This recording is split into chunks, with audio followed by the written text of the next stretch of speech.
사랑하는 성도님 여러분, 멋있다는 말이 무슨 의미일까요? 언제 우리가 멋있다는 말을 사용합니까? 저처럼 옷에 맞는 양복을 쫙 빼입고 깨끗한 넥타이에 와이셔츠를 매고 머리에 풀도 바르고 이렇게 서 있으면 멋있다고 말하는 것입니까? 아닙니까? 그런 경우에 멋있다고 그렇게 얘기를 합니다. 멋있다고 얘기해 주세요. 그렇게 인색하게 그렇게 소 닭 쳐다보듯이 그렇게 보지 마시고요. 여러분, 멋있다는 말은 외형적으로 깨끗하고 뭔가 모르게 몸에 탁 맞는 그런 옷과 여러 가지 그 사람의 격에 맞는 모습이 깨끗하게 보일 때 우리가 참 멋있다 이렇게 얘기합니다. 여성들에게도 똑같습니다. 너무 화려하지도 않고 그렇다고 해서 너무 지저분하지도 않고 단정하고 깨끗하게 멋있다. 그 나이와 그 성과 그 연령에 맞게 차림새를 했을 때에 우리가 멋있다고 얘기를 합니다. 그러나 우리가 외형적으로 보는 것만 가지고 멋있다고 얘기는 하지 않지요. 그 사람의 마음과 그 사람의 씀씀이와 사람의 그 태도라든지 이런 걸 보고 우리가 또 멋있다고 얘기를 할 수가 있는 것입니다. 여러분, 지난 주간에 아시지만 다 무아마르 카다피라는 사람이 비참하게 인생을 마감했습니다. 금년 나이가 69세 정도밖에 되지 않았는데 그는 42년 동안 리비아라는 나라를 완전히 절대적인 독재자로서의 자기의 그 인생을 누렸던 사람입니다. 세상적인 눈으로 볼 때에 여러분, 가다피는 정말 멋있는 사람 아니겠습니까? 그는 27에 벌써 리비아라는 한 나라의 최고의 통치자가 되었다 이 말이죠. 약관 27에. 대단한 사람이지요. 멋있는 사람이죠. 여러분, 적어도 아랍권 내에서는 여러분 카다피를 추종하는 사람이 많습니다. 여러분, 멋있는 사람인 것입니다. 왜냐? 초강대국인 미국을 향해 가지고 큰 소리 치는 나라가 몇 개 되지 않는데 고개 하나 까딱하지 않고 큰 소리 치고 수 틀리니까 미국 비행기 그냥 땅에 떨어뜨려 버리고, 물론 그 짓이 아주 나쁜 것이지만 그러나 아랍권 내에서는 굉장히 많은 사람들이 그를 존경했습니다. 그러나 이번에 그가 모든 정권이 내려앉으면서 그 내막을 우리가 조금 알 때에 이 무아마르 가다피라는 사람이 이건 멋있는 사람이 못 된다는 것을 알게 되었죠.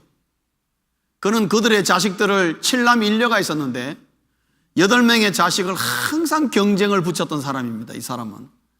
그래가지고 자기의 자리에 후계자를 생각하면서 그것을 빌미로 하여서 자네들로 하여금 치열하게 경쟁하게 만들어서 그 가정 8남매가 단 한 사람도 서로 형제 우애라는 걸 가르치지 않았던 사람입니다. 언제나 형제들이 경쟁의 대상이었고, 저 친구가 내를 눌러야 내 형이라도 눌러야 내가 저 자리를 나중에 차지할 수 있다는 그런 경쟁의식을 이 가다피는 은근히 자식들에게 많이 부추겼습니다. 그래서 결국 자식들끼리 계속해서 악의 다툼이 일어나게 해서 여러분, 카다피의 집안이 바람잘 날이 없고 너무나 타락하고 향락 쪽으로 나가게 될 수밖에 없었으며 극심히 부패하게 되었다는 얘기를 정할 때에 참으로 멋있다기보다는 불쌍한 사람 중에 한 사람이구나. 자기 정권을 지키기 위해서 수단 방법을 가리지 않고 수많은 사람들을 가차없이 처형해버렸던 정말로 참 할 수 없는 일들을 많이 했습니다.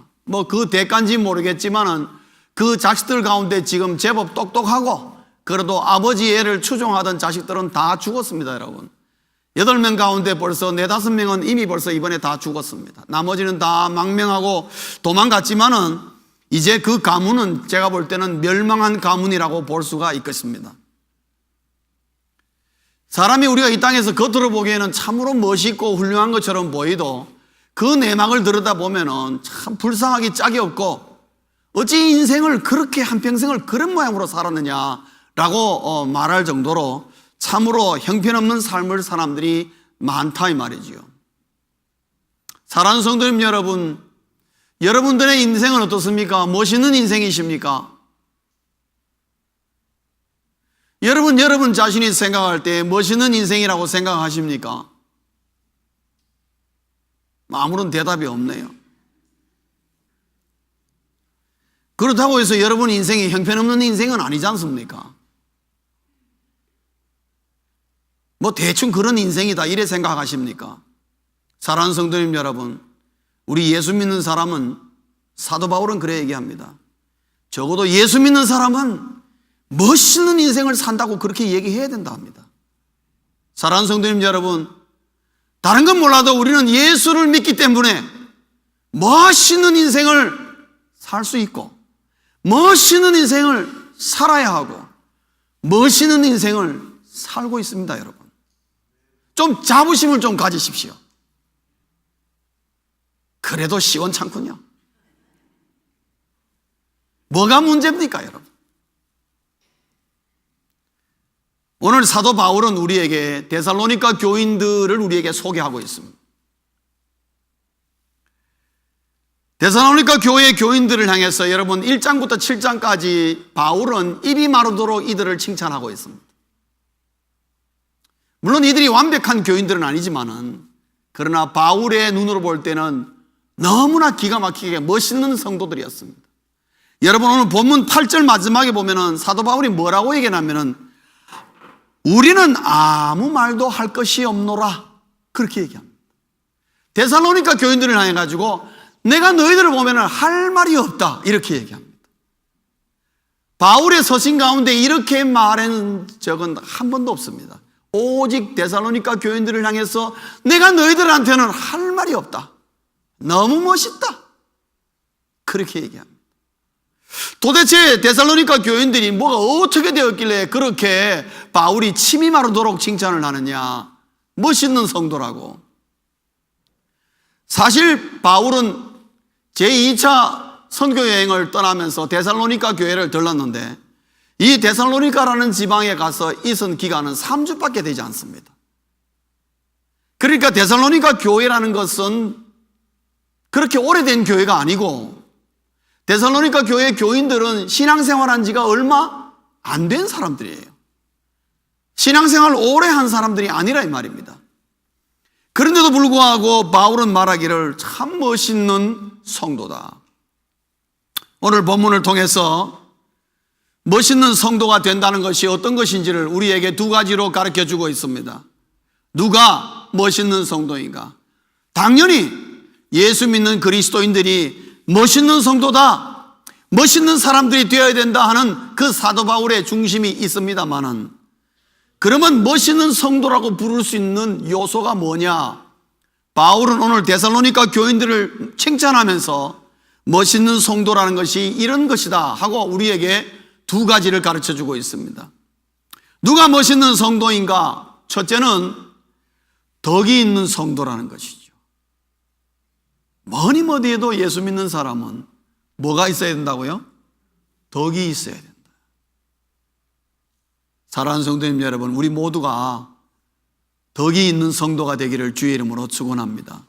그거는 예수 안 믿는 사람들도 다 좋아하는 것입니다, 여러분. 그러나 이 덕이 무슨 덕이냐 하는 것은 우리가 살펴봐야 합니다. 오늘 바울은 우리에게 데살로니가 교인들에게서 세 가지의 아름다운 그리스도인의 덕목을 우리에게 보여주고 있습니다. 여러분, 오늘 본문 3절을 한번 보겠습니다. 3절 우리 다 함께 한번 읽겠습니다. 시작. 너희의 믿음의 역사와 사랑의 수고와 우리 주 예수 그리스도에 대한 소망의 인내를 우리 하나님 아버지 앞에서 끊임없이 기억함이니. 바울이 기억하는 것은 데살로니가 교인들에게서 세 가지를 기억한다 그랬습니다. 이것이 바로 그리스도인이 가지고 있는 최고의 세 가지의 덕목인데, 데살로니가 교인들에게서 그게 다 보이더라 이 말입니다. 그 중에 첫째가 뭐냐 하면은 행동하는 믿음이 있다는 것이지요. 행동하는 믿음이 그리스도인에게 아주 훌륭한 덕이라는 것입니다. 행동하는 믿음이라는 것은 무슨 말이냐? 믿는 대로 행동한다 이 말입니다. 믿는 대로 행동한다는 것이죠. 믿음의 고백만 있는 것이 아니라 믿음의 고백과 함께 삶도 함께 따라간다는 것이죠. 성도님 여러분, 우리의 진정한 믿음은 어디에서 나타나느냐? 생활 속에서 나타난다 이 말이지요. 월요일부터 토요일날까지의 우리의 삶 속에서, 가정에서, 직장에서, 사업의 현장에서, 오가는 길가에서, 만나는 사람들 속에서 내 진정한 믿음이 나타난다는 것입니다. 그게 내 진짜 믿음이라는 것입니다. 그런데 이 데살로니가 교인들의 믿음은 어떤 믿음이었느냐? 행동하는 믿음, 다시 말하면 살아있는 믿음이 너무나 아름다웠던 것입니다. 그들은 믿음은 믿는 대로 그대로 행동으로 나타내었다는 것이죠. 그래서 그러한 믿음 때문에 데살로니가 교회에 환난이 찾아왔을 때에 그러한 믿음 때문에 그들은 그 환난을 잘 극복한 것입니다. 즉 믿음이 그들의 생활 속에서 일어나는 수많은 어려움과 환난들을 극복하게 만드는 버팀목이 되었다는 것을 사도 바울이 본 것입니다. 데살로니가 교회가 참 어려운 교회였습니다. 힘들었습니다. 핍박이 많았습니다. 그리고 외부로부터의 여러 가지 요소들이 많아서 데살로니가 교인들이 편안하지 않았습니다. 그런데도 어떻게 해서 이렇게 행동하는 믿음을 보였느냐? 그들의 믿음은 생활 속에서 살아있는 믿음이라서 그랬습니다. 그들은 믿는 대로 행동할 줄 알았습니다. 오늘날 우리 그리스도인들에게 가장 부족한 것 중에 하나가 뭐냐 하면은 믿는 대로 행하지 않는 데 문제가 있습니다. 믿는다고 말은 우리가 잘하지만은 실질적으로 행동으로는 안 믿는 것처럼 행동할 때가 너무 많다는 거죠. 그래서 우리가 그리스도인의 덕을 보여주지 못할 때가 많다 이 말이죠. 그러나 데살로니가 교인들은 뭐냐? 믿는 대로 행동해서 그 믿음이 진정한 믿음이요, 살아있는 믿음이요, 생활 속에서 늘 하나님을 만나는 믿음이었다는 것입니다. 사랑하는 성도님 여러분, 그리스도인은 이런 믿음을 가져야 되고 이런 믿음이 바로 덕으로 나타난다는 것을 우리에게 바울은 가르쳐주고 있습니다. 두 번째로 데살로니가 교인들이 가지고 있는 덕은 어떤 덕이었느냐? 사랑의 수고를 감당하는 자였습니다. 사랑의 수고를 감당한다. 이 말이 무슨 말일까요? 사랑의 수고를 감당한다. 이 말은 사랑이 풍성하다 이 말입니다. 여러분, 사랑이 풍성하다 이 말 듣기 위해서는요, 그 풍성이란 말 속에는 수고가 따라가야 됩니다. 수고 없는 사랑이란 없습니다, 여러분. 수고라는 것은 무슨 말이냐? 여러분 사전을 찾아보시면은 육신적으로 소진될 때까지 열심히 일한다 이런 뜻입니다. 수고라는 말은 육신이 소진될 때까지 열심히 일하는 거, 이거를 수고라 그럽니다. 그래서 수고는 당연히 땀을 흘리게 돼 있죠. 그리고 수고는 당연히 희생을 수반하게 되어 있는 것입니다. 여러분, 사랑은 하나님을 위하여, 주를 위하여 소리 없이 땀 흘리고 희생하지 않으면 사랑하는 자를 말을 들을 수가 없다 이 말입니다. 데살로니가 교인들에게 사랑의 수고를 감당하는 자라고, 사랑의 수고가 있는 자라고 그렇게 덕으로 말하는 이유는 뭐냐? 그들은 이름 없이 빚도 없이 땀을 흘리고 희생함으로 서로 사랑의 본을 모습을 보였다 이 말입니다. 사랑하는 성도님 여러분, 그리스도인의 가장 핵심이 뭡니까? 사랑입니다, 여러분. 기독교의 가장 핵심이 뭡니까? 사랑입니다. 사랑하는 성도님 여러분, 우리 써니사이드 교회가 다른 얘기를 못 들어도 괜찮습니다. 그러나 써니사이드 교회가 사랑이 넘치는 교회라는 소리를 듣고 싶습니다, 여러분. 그럼 우리가 하기 나름입니다. 우리끼리라도 서로 사랑해 주는 겁니다. 사랑의 수고, 사랑은 수고에서 나오는 것이다 말이죠. 사랑은 말에서 나오는 게 아니고 내가 희생하고 누구를 위하여, 무엇을 위하여 소리 없이 땀을 흘릴 때에 사랑이라는 말이 나오는 것입니다. 다른 게 아닙니다. 다른 사람이 나에게 뭘 해주기를 기대하는 한 절대로 사랑이란 말은 나올 수가 없습니다. 내가 남을 위해서 무언가 희생하고 땀을 흘려줄 때에 사랑이란 말이 나오는 것입니다. 데살로니가 교인들은 그걸 잘한 거예요. 고린도전서 13장 1절에 보면은 수고가 없는 사랑은 울리는 꽹가리가 된다 그랬습니다. 여러분, 울리는 꽹가리가 많으면요 시끄럽습니다. 저는 농악대가 움직일 때 제일 시끄러운 소리가 꽹가리 소리예요. 어떨 때는 저 농악에서 할 때 꽹가리 좀 뺐으면 좋겠다는 생각이 들어요. 너무 쨍쨍거렸어. 여러분, 바울의 표현이 정말 기가 막힙니다. 사랑이 없으면은 꽹가리 소리만 요란하게 된다는 것이죠. 시끄럽다 이 말이죠. 그런데 데살로니가 교회 교인들은 사랑의 수고를 기꺼이 감당함으로 아름다운 덕을 나타내었다는 것이죠. 세 번째, 데살로니가 교회 교인들이 왜 덕이 있는 성도냐? 바울은 말하기를 소망을 바라보고 인내하는 자다. 그들에게는 소망을 갖고 있었습니다. 데살로니가 교인들의 소망은 무슨 소망이냐? 잘 먹고 잘 사는 그런 소망이 아니라 여러분 10절을 보시면은 주의 재림을 기다리는 소망이었습니다. 데살로니가 교인들은 주의 재림을 소망했습니다. 여러분, 유달리 소망했습니다. 재림을 굉장히 사모했습니다. 너무 사모해서 여러분 뒤에 4장 5장에 가면은 사도 바울이 무슨 얘기를 하면은 주의 재림을 너무 그렇게 안타까이 기다리지 마라. 왜냐하면 주의 재림을 너무 기다리다가 오늘 주님 재림 올지 모르기 때문에 직장이라든지 내 직업과 모든 것을 다 가질 필요 없다고 그렇게 생각하는 사람이 데살로니가 교회의 교인들에게 나온 거예요. 그 얘기를 듣고 난 다음에 사도 바울이 재림을 소망하는 건 좋지만은 그러나 재림에 대해 금방 온다고 너무 모든 것을 그러면 안 된다. 정상적인 삶을 하라. 그런데 참으로 감사한 것은 데살로니가 교인들이 어떤 소망을 가졌느냐? 주의 재림을 소망하고 있다는 것이죠. 그런데 주의 재림을 소망하고 있는 그리스도인에게 뭐가 나타나느냐? 인내가 나타나다는 거죠. 무엇을 기다리는 사람에게는 인내가 있습니다, 여러분. 더군다나 그분이 오시면 내 인생의 모든 문제가 해결되며 나를 영원한 하나님의 나라로 인도할 그분을 기다린다고 할 때는 기꺼이 오늘의 환난과 어려움을 참을 수가 있습니다. 데살로니가 교인들이 어려운 형편과 여건 속에서도 그들이 이렇게 인내할 수 있었던 건 뭐냐? 예수 그리스도를 기다리는 소망이 있었기 때문에 그래요.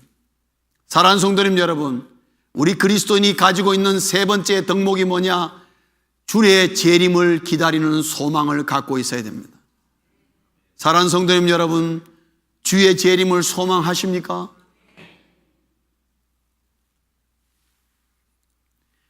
누가 나에게 물을 때에 당신은 소망이 무엇이냐? 아, 나는 다시 오실 주님을 기다리는 자입니다. 이렇게 말할 수 있어야 됩니다.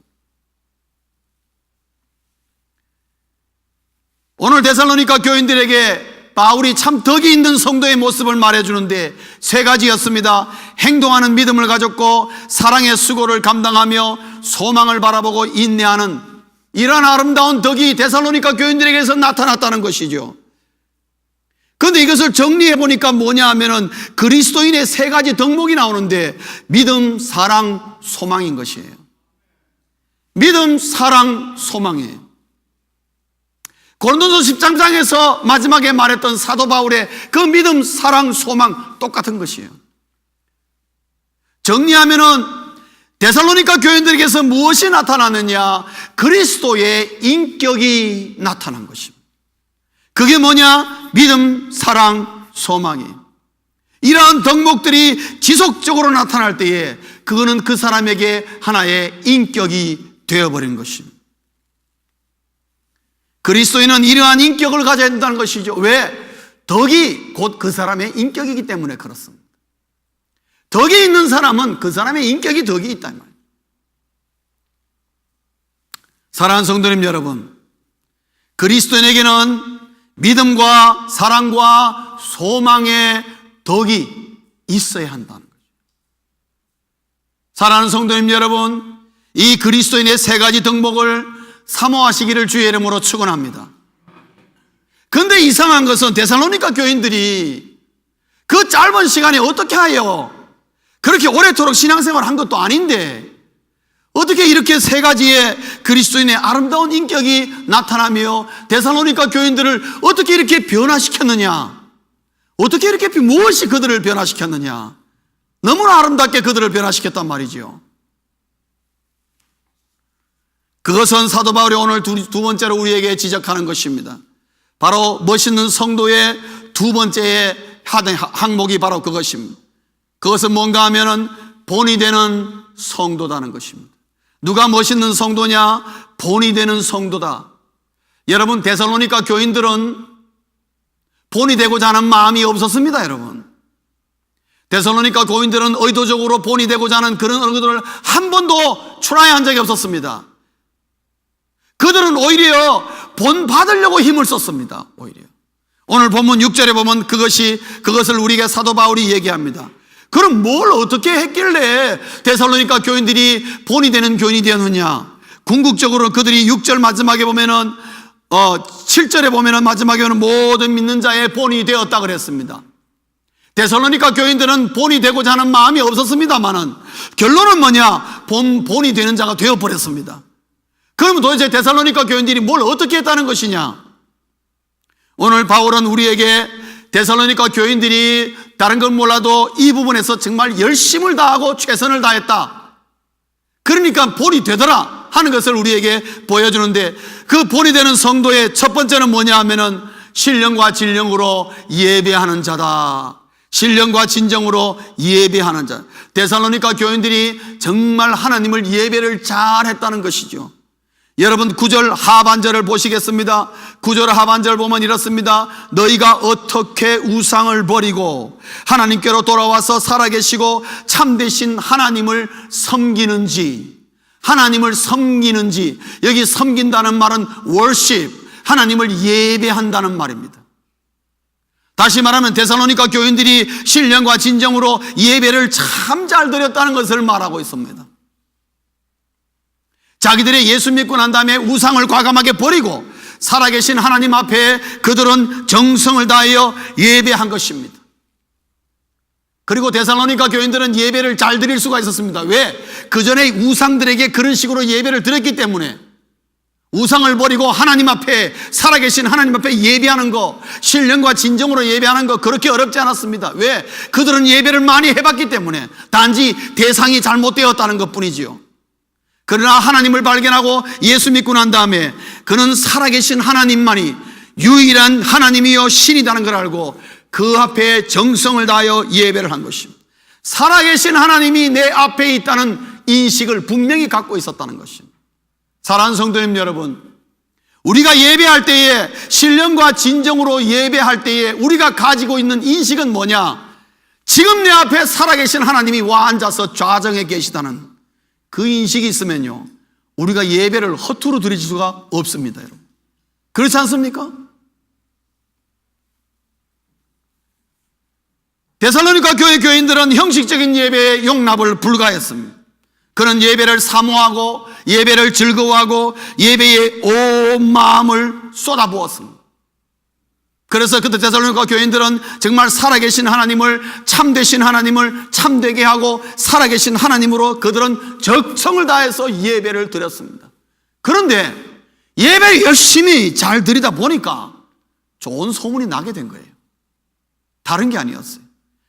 그들이 예배를 잘 드리다 보니까 예배 가운데 많은 은혜가 임하였고 예배 가운데 많은 것을 체험하게 되고 그들의 삶의 변화가 일어나게 된 것입니다.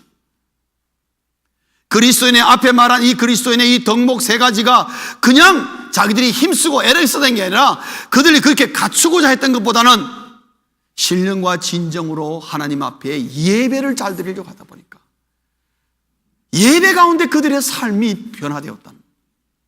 여러분, 성경에 보면은 하나님 앞에 예배 한 번 잘 드려서 평생토록 혜택받은 사람이 한 사람 있습니다. 최고의 혜택자가 누군 줄 아십니까? 바로 솔로몬 왕이었습니다. 솔로몬 왕은 하나님 앞에 헌당 예배 한 번 잘 드려가지고요, 평생토록 지혜와 부귀 영화를 누렸던 사람 중에 한 사람입니다. 예배가 그렇게 중요하다는 것이죠.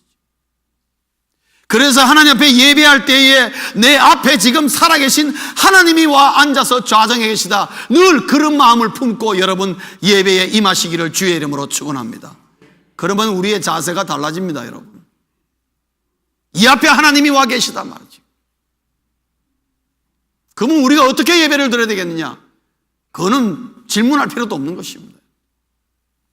두 번째로 데살로니가 교인들이 본이 되었는데 어떻게 본이 되었느냐? 성령의 능력을 사모하였습니다. 그들은 성령의 능력을 사모하였습니다. 왜냐?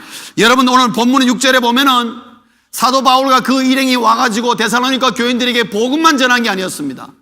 그들에게 성령의 능력을 보여주었습니다. 놀라운 성령의 능력을 보여준 거예요. 그 데살로니가 교인들이 바울을 통해서 뭘 받느냐? 와, 예수 믿으면 저런 놀라운 능력이 나타나는구나. 저런 능력이 어디서 나오느냐? 사도 바울을 통해서 배운 것인데 성령님을 통해서 나타난다. 성령의 세례를 받으라, 성령의 기름 부으심을 받아라, 성령 충만하라는 사도 바울의 설교를 들은 것입니다. 야, 그러면 그 성령이 도대체 어떻게 된 거냐? 예수 믿는 자에게 이 성령이 우리에게 어마어마한 놀라운 능력을 끼치게 하는구나. 여러분 데살로니가 교인들은 그래서 비록 바울이 떠난 다음에 바울과 함께하는 그 성령에 대해서 모든 것을 알고 싶어 했습니다. 그래서 성령의 은혜가 임하는 곳에 빠지지 않고 어떻게든지 성령의 능력이 임하는 자리에 있으려고 애를 쓰고 힘쓰고, 그러다 보니까 어느 날 자기들이 성령의 능력을 행하고 있는 걸 보게 된 것입니다. 자기들에서 성령의 능력이 나타난 걸 보게 되고 자기들도 놀란 게 된 것입니다. 여러분 그것이 그들의 삶을 엄청나게 변화시킨 것입니다. 사랑하는 성도님 여러분, 여러분의 삶 속에 성령의 능력이 나타나시기를 주의 이름으로 축원합니다. 여러분 내가 주를 위하여 믿고 기도하고 과감하게 시행했을 때에 성령의 능력이 나타나는 거하고 안 나타나는 거하고 내 신앙이 엄청난 차이를 가져옵니다. 여러분 왜요? 사람은 경험해봐야 알기 때문에. 성령은 오늘도 성령님을 사모하고 성령의 임재를 기대하고 성령의 기름 부으심을 원하며 성령 충만하기를 원하며 기도하며 주 앞에 나올 때에 주님은 기꺼이 그의 성령의 능력을 우리에게 언사로 이런저런 모양으로 우리를 통해서 나타내시기를 원하시기 때문에. 데살로니가 교인들에게 그게 나타나니까 데살로니가 교인들이 깜짝 놀라요. 와, 이거는 사도 바울에게만 나타나는 거로 생각했는데 그게 아니라 자기들에게도 나타나니까 너무나 놀라운 것이었습니다. 성령의 능력을 사모할 때에 그들은 자신들도 모르게 본이 되는 성도가 되어버리고 말았습니다. 세 번째로 데살로니가 교인들은 뭐하려 열심히 있었느냐? 주를 본받으려고 힘쓰는 자였습니다. 주를 본받으려고 힘을 썼습니다. 그들에게 모델은 첫째가 사도 바울이었고 그리고 사도 바울과 함께하는 주 예수 그리스도였습니다. 그래서 어떻게 하면 주님을 따라갈까, 주님을 흉내낼까 열심히 힘쓰였습니다. 사도 바울은 오늘 본문에서 얘기하기를 그들은 imitate, 예수님을 복사했다, 본받으려고 복사했다 그랬어요. 카피했다 이 말이죠. 여러분 주님을 복사하려고 하는 그런 힘씀과 애씀 가운데에 데살로니가 교인들은 자기도 모르게 변화가 되었어. 많은 사람에게 원하지도 않고 소망한 것도 아니었지만 본이 되는 소문이 나게 되었던 것입니다. 데살로니가 교인들은 주님을 따라가며 진정한 주님의 제자가 되는 것이 그들의 인생의 목적이 됐습니다. 그래서 주님이 명령하면 무엇인지 한다 이런 마음으로 그들은 신앙생활했습니다. 그러면 결국 그들이 신령과 진정으로 예배하고 성령의 능력을 사모하고 주님을 본받으려고 힘쓰다 보니까 그들에게 뭐가 나타났습니까? 그리스도인의 아름다운 세 가지의 덕목이 나타났는데 행동하는 믿음과 사랑의 수고와 소망의 인내가 나타난 것이. 사도 바울의 눈에 그것이 보인 것입니다. 그들의 힘쓰는 모습은 잘 안 보였는데 그들의 겉으로 나타나는 덕이 눈에 보인 것입니다. 그래서 사도 바울은 오늘 우리에게 바로 이 데살로니가 교인들을 우리에게 소개하는 것입니다. 진정한 신앙인이 어떤 사람이냐? 바로 이 데살로니가 교회다. 이 교인들에게 진정한 신앙을 우리에게 보여주고 있다. 어떻게든지 하나님을 가까이 하려고 무엇이든지 하나님 중심으로 생각하며 탁월한 영성을 그들이 소유하게 되었다.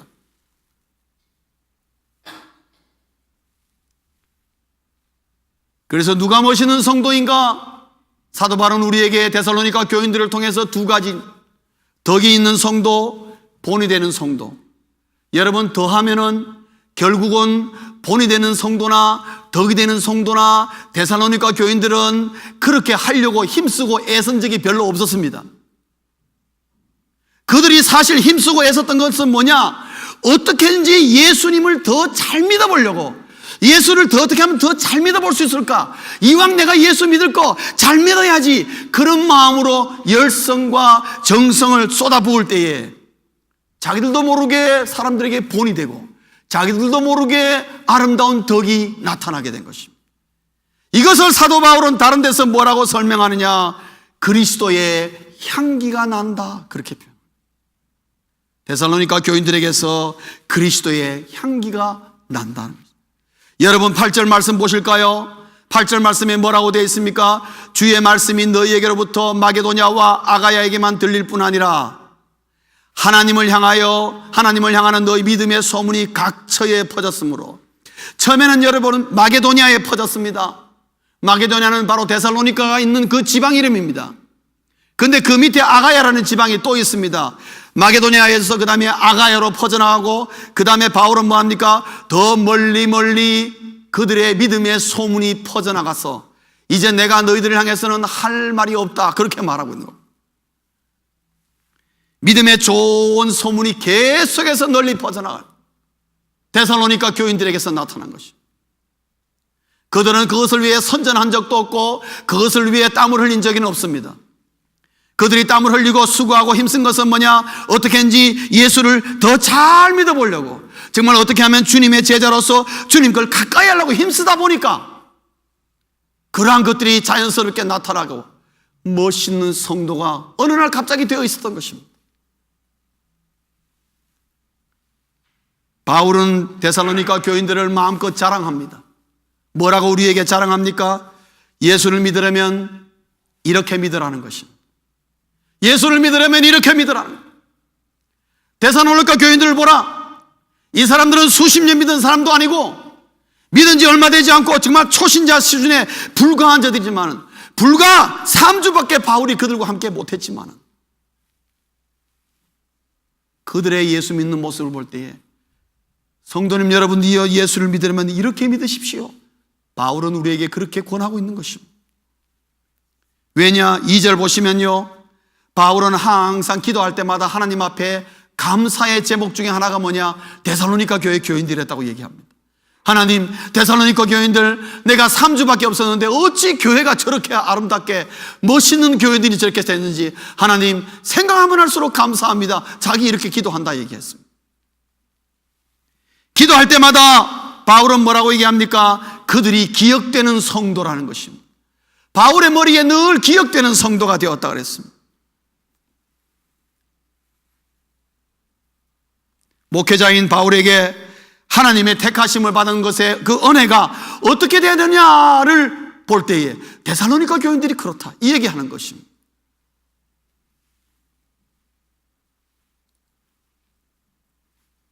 사랑하는 성도님 여러분, 저도 목회를 하면서 느낀 것이 있습니다. 목회자가 자랑하고픈 성도가 어떤 성도겠습니까? 답은 나와 있습니다. 목회자가 자랑하고 싶은 성도는요, 멋있는 성도입니다. 다른 거 아닙니다, 여러분. 오해하지 마십시오. 쟤한테 잘하면 멋있는 성도다, 이 말 아닙니다, 여러분. 오해하지 마십시오. 데살로니가 교인들처럼 또 목회자가 적어도 정상적인 목회자라면 어떻게 하면 이런 멋있는 성도를, 우리 교회 교인들을 모두 다 어떻게 하면 이런 멋있는 성도를 세워줄 수 있을까 고민하고 염려하고 기도하는 것입니다. 사랑하는 교인 여러분, 목회자가 자랑하고픈 멋있는 성도 되기를 주의 이름으로 축원합니다. 말씀을 맺겠습니다. 멋있는 성도는 왜 많은 사람의 입에 아름답게 소원 소문이 나게 되느냐? 항상 하나님께 영광을 돌리기 때문에 그렇습니다. 멋있는 성도는 말로 하나님께 영광 돌리는 것이 아니라 삶을 통해서 하나님께 영광을 돌리기 때문에, 주일날만 하나님께 영광 돌리는 것이 아니라 월요일부터 주일까지 매일매일 하나님께 영광 돌리기 때문에 하나님이 그를 멋있게 만들어가는 것입니다. 그러다 보니까 많은 사람에게 회자가 되는 것입니다. 좋은 소문이 나게 되는 것입니다. 사랑하는 우리 써니사이드 교회의 모든 성도님들, 멋있는 성도가 되었어. 데살로니가 교인들 봐도 우리가 더 뛰어난, 이들이 그렇게 그런 교인이 되었다면은, 그렇게 오랜 세월이 지나지 않아서도 그렇게 되었다면은 꼭 멋있는 성도라는 것이 오래 다녀야만, 오래 신앙생활하야만 멋있는 성도가 된다는 법이 아니라는 것을 말하지 않겠습니까? 신앙의 연조가 중요한 것이 아니라 멋있는 성도가 되느냐 안 되느냐가 더 중요한 것을 바울은 우리에게 가르쳐 주고 있습니다. 우리 모두가 멋있는 성도가 되어서 언제 어디선지 무슨 일이 있든지 간에 하나님께 영광 돌려서, 우리 써니사이드 교인들은 어디 갔든지 좋은 소문이 풍성한 멋있는 성도님들 우리 함께 다 될 수 있기를 주의 이름으로 축원합니다. 기도하시겠습니다.